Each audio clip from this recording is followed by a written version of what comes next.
PatrickBetDavid's 20 Rules of Money. This is a guy who built a multi-million-dollar business, so even if we don't agree with everything he says, it's definitely worth paying attention to. Totally. His perspective is unique, and he's definitely walked the walk. So let's start with rule number 1. Money is a game. Oh, that's a good one. Right, and I don't mean like Monopoly or anything, but it's that idea of shifting your mindset about money. Yeah, it takes the fear out of it. Exactly. It's not this big scary thing, you know? It becomes something you can learn and master like any game. Totally. Like when you first start playing chess, it's totally overwhelming. Oh yeah, all those pieces and rules. But the more you play, the more you start to see the patterns, you know, the strategy. And you start winning a few games too, hopefully. Exactly. And that's where BetDavid's whole doubles concept comes in. You don't need $1 million to start. It's about growing what you have step by step. Yeah, I love that concept. Me too. It makes reaching those big financial goals seem way less intimidating. Right. Instead of trying to figure out how to make $1 million overnight, you focus on doubling your investment this year. Totally. And then you just keep building on that. Like if you started with, let's say, $5,000. Okay, $5,000. You're only about 12 doubles away from $1 million. Wow. When you put it like that, it suddenly feels a lot more achievable. Exactly. It's all about perspective. But mindset matters too, right? Absolutely. And that's where BetDavid's rule number 2 comes in. Don't be a money hater. Okay. That one might raise a few eyebrows. It did for me. At first, I was like, what does that even mean? But when you dig into it, there's actually some really interesting psychology at play here. Yeah. BetDavid uses this really great dating analogy. I remember that one. It's like if you're constantly focused on all the negative aspects of dating, the bad dates, the heartbreak, are you really going to attract a great partner? Probably not. You're putting out those bad vibes. Exactly. You're probably just going to attract more negativity. So it's like you need to have a positive outlook on money to actually attract it. That's kind of wild. That's the whole abundance versus scarcity mindset. Right. If you believe wealth is bad or that rich people are all greedy, well, that might become a self-fulfilling prophecy. Exactly. There's actually a lot of research that supports this idea. Your beliefs about money really can influence your financial outcomes. Okay, that's definitely something to think about. But let's get back to something a little more concrete with rule number 3. Money is a doubles game. It's such a simple but effective way to think about financial growth.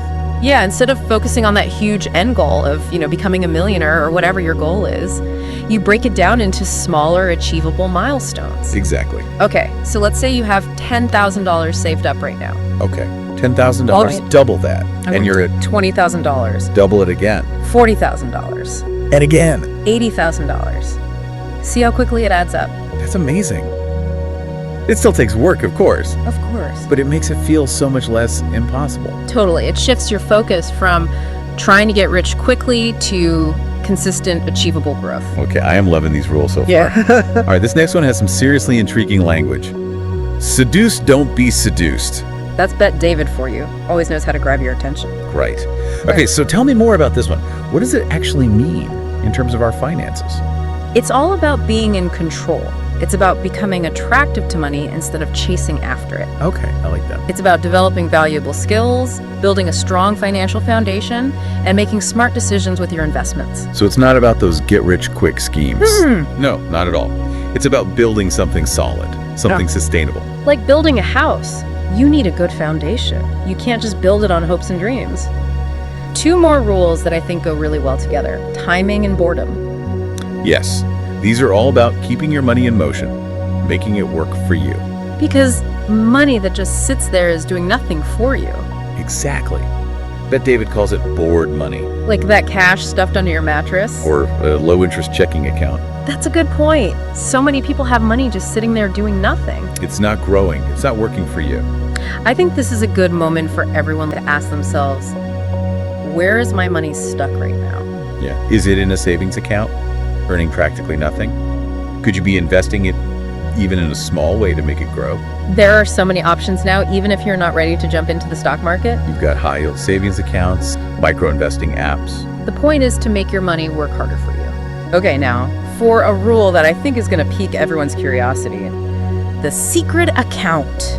It's all about having a crisis fund that goes beyond your typical emergency savings. So not just like a rainy day fund for unexpected expenses. Right. This is more like a financial bunker. Oh, wow. BetDavid had some major setbacks in his early business ventures, And he learned the hard way that you need a separate account that's totally untouchable. So this is like if the world goes sideways, you have this backup.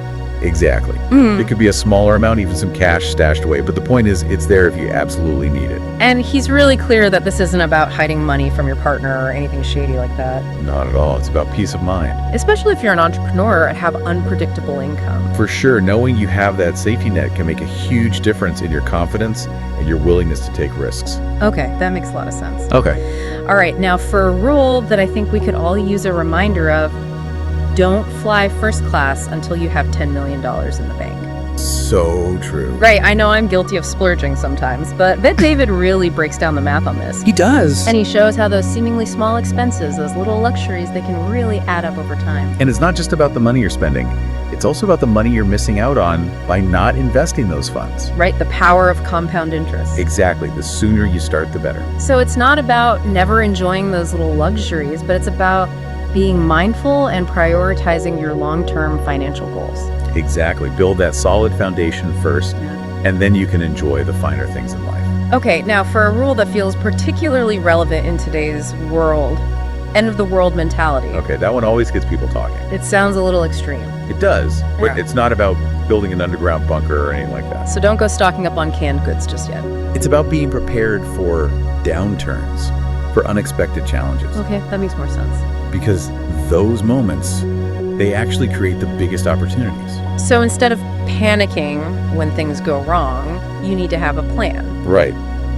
Have some reserves set aside and be ready to capitalize on those market shifts that everyone else is afraid of. I like that. It's about seeing opportunity where others see disaster. And there are so many examples of investors who thrive during recessions or market crashes because they were prepared. They had the cash on hand to invest when everyone else was selling. Exactly. They had that financial cushion, that secret account we talked about, so they could take advantage of the situation. Okay, I'm starting to see the wisdom in this whole end of the world mindset. Yeah, all about being prepared. But before we go build our financial bunkers, let's move on to a rule that I think can be interpreted in a lot of ways. Befriend moneymakers. Yes. This one's a bit tricky. It sounds a little elitist at first glance. It does, but it's not about literally becoming best friends with billionaires or anything like that. Yeah. So don't go chasing after the rich and famous. It's about being intentional about your network. Right. Who are you surrounding yourself with? Exactly. Are they people who inspire you, who challenge you to grow? Because if you're constantly hanging out with people who complain about money or who are stuck in that scarcity mindset, it's going to be really hard to break free from that yourself. It's like anything else, you become who you surround yourself with. So you're saying it's important to have mentors, to have people in your life who are financially successful. And you don't have to be best friends with Warren Buffett to benefit from his wisdom. Read his books, study his investment strategies. Learn from the best, even if you can't meet them in person. Exactly.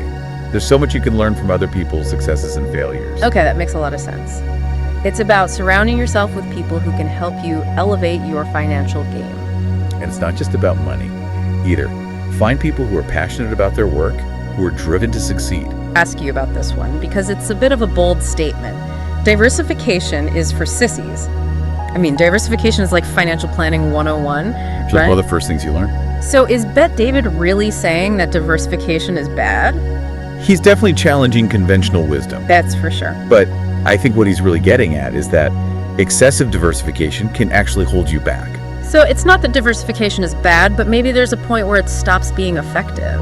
Exactly. Like if you spread your investments too thin, you might miss out on those big wins. Because you're not putting enough money into any one thing. Right. It's about having conviction in your investments and maybe focusing on a smaller number of opportunities that you truly believe in. So he's not saying to put all your eggs in one basket, but maybe don't spread them out over too many baskets. Exactly. Find that sweet spot between managing risk and maximizing your potential returns. It's all about finding that balance that works for you. Your risk tolerance, your investment goals. Okay, I'm feeling a lot less heretical about this diversification thing now. Good.